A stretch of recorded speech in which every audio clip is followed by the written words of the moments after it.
Okay, so let's take a peek at recording a payment. So I've added some additional visit information just so we can do another payment.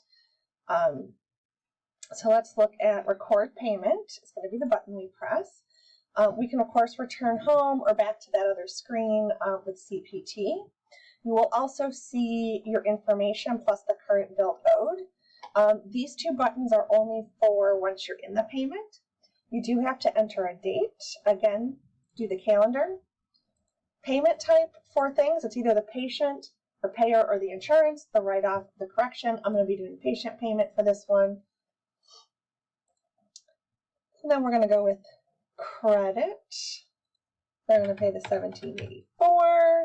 And then you're going to get this lovely little pop-down menu with your couple of different options, and then you can add your payment, or you can cancel out of there and then back to CPT. And again, this balance is really just reflecting the patient amount on here so that you guys can see that.